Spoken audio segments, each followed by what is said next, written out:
Hi, my name is Jim Gardner of Jim Gardner Construction.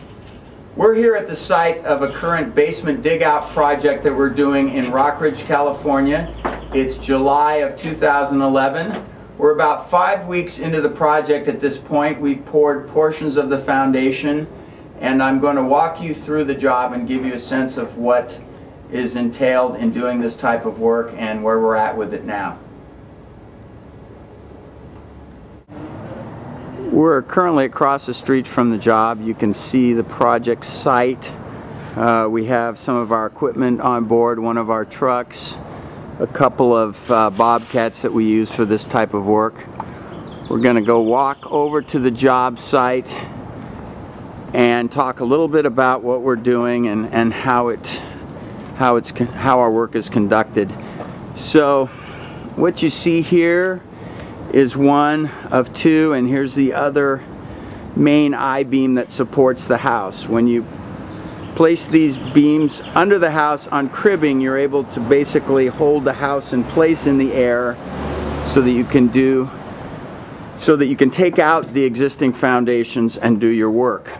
Once the building is properly supported, as you see here over this 6x6 cribbing, you can then move out the center wall and then dig out the bulk of the space. Now, what we're looking at here on the left side is the first portion of the retaining walls that we did. We pretty much divided the building into thirds. This was the first section that was poured. This is about a 7-foot tall concrete wall with a very broad footing at the bottom and a key that goes down about 3 feet. This basically forms the new foundation for the complete basement dig out that we've done.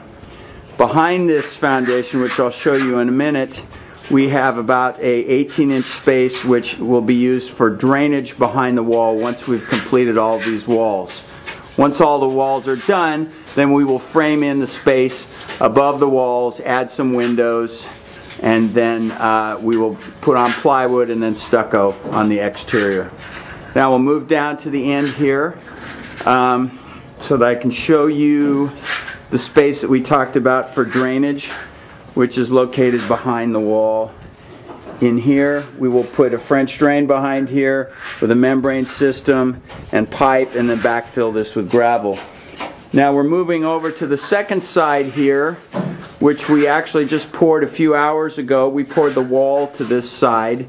You can see the bracing and the forms for the front side of the wall.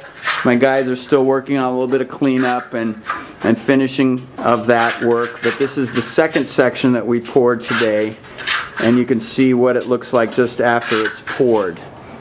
Now there's a third portion here, directly adjacent to the excavator, which still remains to be dug out.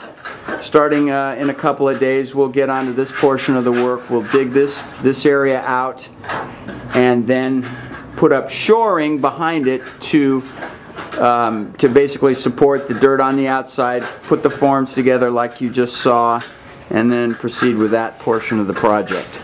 And now we're kind of turned all the way back around and looking at the exit area going back to the outside.